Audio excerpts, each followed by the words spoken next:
Good morning student. पिछले class में हम सब ने पार्ट 2 का अर्थ समझा था, उसे पढ़ा था। इस वीडियो में हम सब पार्ट 2 का अभ्यास करेंगे। तो आइए हम सब पार्ट 2 का अभ्यास करते हैं। सबसे पहले हम सब पेज नंबर 19 निकालेंगे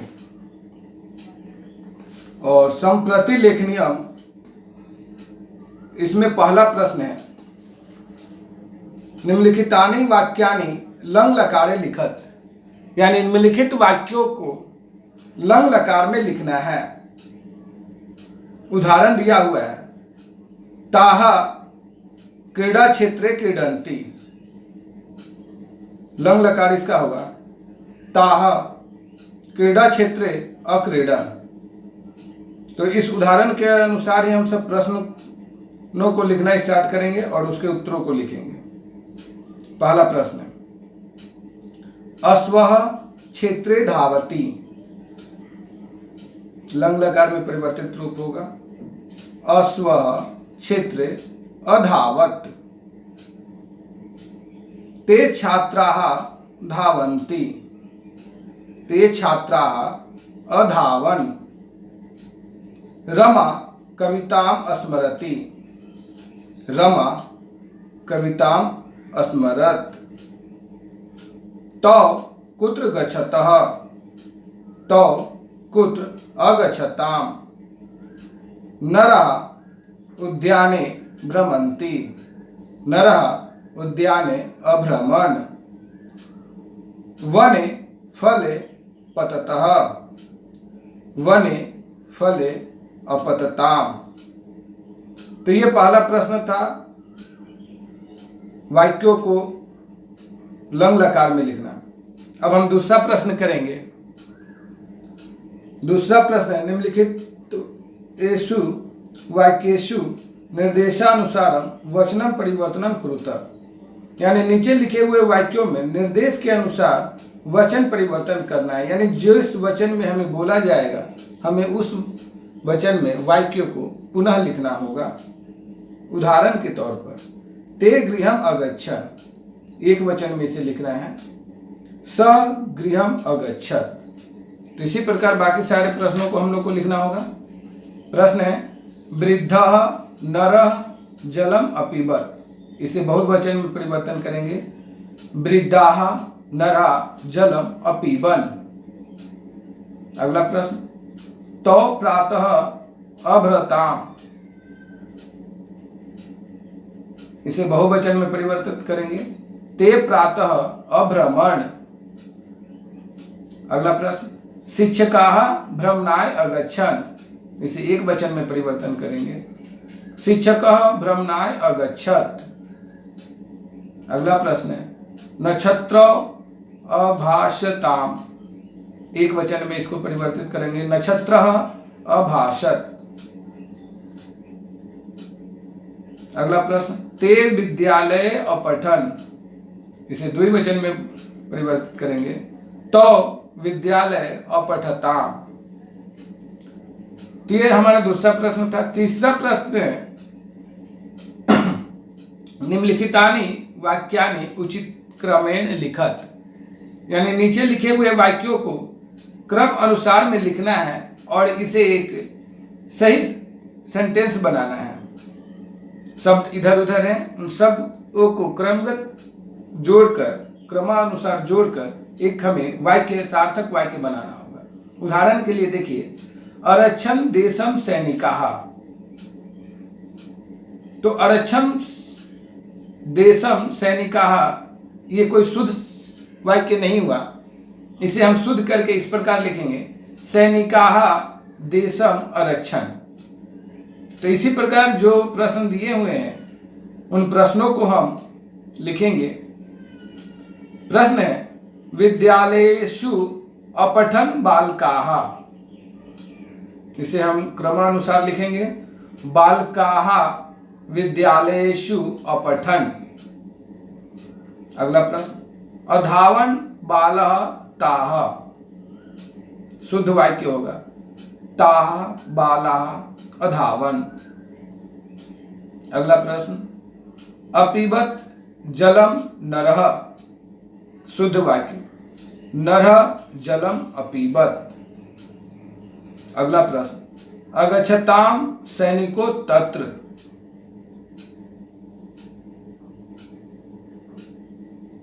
शुद्ध वाक्य होगा सैनिको तत्र अगच्छताम।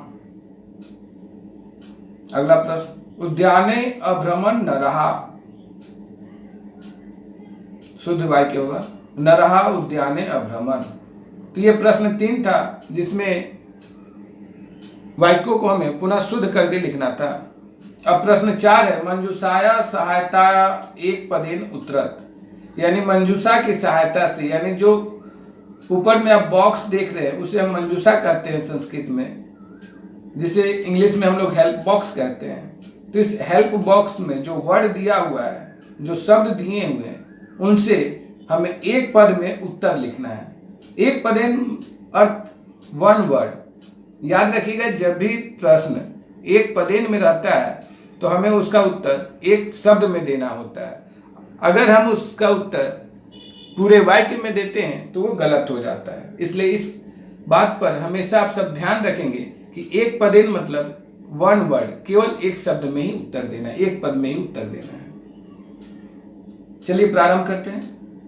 काह उद्याने अखेलन, उत्तर होगा कन्याः। कौ पत्रम अलिखताम, बालौ। कः बालम अवदत्, शिक्षकः। कौ गृहे अतिष्ठताम, तौ। कः कार्यम अकरोत्, निखिलः। का पात्रम अनयन, सेविका। के पाठम स्मरन्, बालाः। के युद्धे अजयन्, सैनिकाः। तो इस प्रकार हम सब ने चौथा प्रश्न को पूरा किया। अब हमारा अगला प्रश्न है जो भाषा अवबोधनम में है, और भाषा अवबोधनम में पहला प्रश्न है, कोष्ठकात् उचित क्रियापदस्य प्रयोगम कृत्वा रिक्त स्थानानि पूरयत, यानी कोष्ठ में दिए हुए जो क्रियापद सही है उसका प्रयोग करके रिक्त स्थान को पूरा करना है। तो प्रश्न है, अधुना ते, ते यहां बहुवचन शब्द है, इसलिए क्रिया में हम लोग बहुवचन को लेंगे अतिष्ठन, और पूरा वाक्य होगा इस प्रकार, अधुना ते अतिष्ठन। इसी प्रकार सारे वाक्यों को हम लोग वचन के अनुरूप भरेंगे। शीला स्वपाठम स्मरत, बालको जलम अपीबताम, तौ रमाय पुस्तकम अयच्छताम, अतुलः मधुरम फलम अखादत। तो यहाँ पर हम सब ने कर्ता के अनुरूप क्रिया को भरकर वाक्यों को पूरा किया। अब प्रश्न 2 आ रहा है जिसमें कह रहा है, निम्नलिखितानाम क्रियापदानाम पद परिचयम कुरुत, यानी नीचे लिखे हुए क्रियापदों का पद परिचय बताना। पद परिचय जैसे कि मैंने पहले भी बताया था कि पद परिचय का अर्थ होता है उसका लकार, वचन, पुरुष और धातु मूल रूप, शब्द है तो शब्द रूप में जो भी मूल रूप होते हैं उनके विभक्ति वचन जो भी होते हैं वो। तो यहाँ पर हम लोग को क्रिया का लिखना है, तो क्रिया में हम लोग को पद परिचय देते समय धातु, लकार, पुरुष और वचन देखते हैं। तो आइए हम सब इस प्रश्न का उत्तर लिखते हैं। पहला प्रश्न है उदाहरण में, अक्रीडन। अक्रीडन का मूल रूप होगा क्रीड, लकार लंग, पुरुष प्रथम और वचनम बहुवचन। तो इसी प्रकार हम लोग प्रश्नों को हल करेंगे। पहला है अनमन, मूल रूप होगा नम, लकार लंग, पुरुष प्रथम और वचन बहुवचन। अगला प्रश्न अपठन, मूल रूप पठ, लकार लंग, पुरुष प्रथम और वचन में बहुवचन।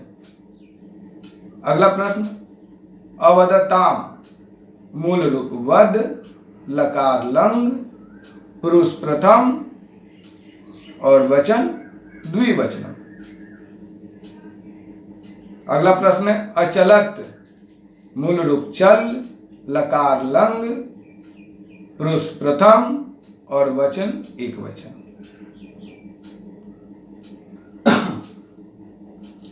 अब प्रश्न तीसरा आता है निम्न धातु नाम लंग लकारस्य प्रथम पुरुषस्य रूपाणि लिखत। जैसा कि इस अभ्यास में, इस पाठ में हम सब ने लंग लकार को ही पढ़ा है, तो ये सारे जो मूल रूप दिए हुए इनके प्रथम पुरुष में लंग लकार में लिखना है। तो आइए हम सब लिखते हैं। सब एक समान होगा। अगर हम एक लिखना सीख गए तो सबको लिखना सीख जाएंगे, इसलिए ध्यान पूर्वक देखेंगे और समझेंगे और पढ़ेंगे और लिखेंगे। तो हम लोग प्रारंभ करते हैं। वद, अवदत, अवदताम, अवदन। अस्था, अतिष्ठत, अतिष्ठताम, अतिष्ठन। मिल, अमिलत, अमिलताम, अमिलन। चिंत, अचिंतत, अचिंतताम, अचिंतन। पच, अपचत, अपचताम, अपचन। नम, अनमत, अनमताम, अनमन। एक बार मैं पुनः इसे बोलूंगा, आप सब देखिए। सब एक समान है। एक अगर लिखना सीख जाते हैं तो आप सभी को लिख सकते हैं। वद, अवदत, अवदताम, अवदन। अस्था, अतिष्ठत, अतिष्ठताम, अतिष्ठन। मिल, अमिलत, अमिलताम, अमिलन। चिंत, अचिंतत, अचिंतताम, अचिंतन। पच, अपचत, अपचताम, अपचन। नम, अनमत, अनमताम, अनमन। तो ये था धातुओं का लंग लकार में लिखना।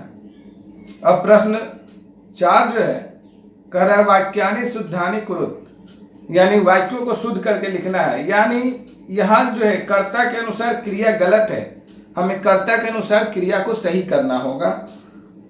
तो आप देख रहे होंगे पुस्तक पर कि जो क्रियाएं गलत हैं वो गहरे काले रंग में लिखे हुए हैं, यानी ब्लैक डार्क बोल्ड लेटर में लिखा हुआ है। उन्हें हम लोग को शुद्ध करके लिखना है। प्रश्न है तौ भोजनम अखदतम। तो यहाँ तौ जो है प्रथम पुरुष द्विवचन है और क्रिया मध्यम पुरुष द्विवचन लिया गया है। तो हमें क्रिया को प्रथम पुरुष द्विवचन में लेना होगा और क्रिया लिखना होगा अखादताम। दूसरा प्रश्न है उद्याने पुष्पाणि अभवत्। यहाँ पुष्पाणि वर्ड शब्द बहुवचन है, अभवत एक वचन है, तो इसे हमें अभवन करना होगा बहुवचन में, यानी उद्याने पुष्पाणि अभवन। अगला प्रश्न तत्र एकः वृद्धः नर अवदन। यहाँ एकः वृद्धः एक वचन है और अवदन बहुवचन है, तो अवदन को हम लोग एक वचन में बदलेंगे और लिखेंगे अवदत्त, और पूरा वाक्य होगा तत्र एकः वृद्धः नरः अवदत्। अगला प्रश्न है तो अत्र न अपठत। यहाँ तो जो है प्रथम पुरुष द्विवचन है और अपठत प्रथम पुरुष एक वचन में दिया हुआ है, तो इसे हम द्विवचन में बदलेंगे और लिखेंगे अपठताम, और पूरा वाक्य होगा तो अत्र न अपठताम। अंतिम प्रश्न है सह जलम अपिबताम। सह प्रथम पुरुष एक वचन है, अपिबताम प्रथम पुरुष द्विवचन है, तो इसे हमें एक वचन में परिवर्तित करना होगा और लिखना होगा अपिबत, और पूरा वाक्य इस प्रकार लिखेंगे सह जलम अपिबत। तो यहां पर हम सब ने पार्ट 2 का अभ्यास को पूरा किया। अब आप सब इसे ध्यानपूर्वक पढ़ेंगे और अपनी अपनी उत्तर पुस्तिकाओं में लिखकर इसे याद करेंगे। फिर हम सब अगले वीडियो में पार्ट 3 का अभ्यास प्रारंभ करेंगे। धन्यवाद।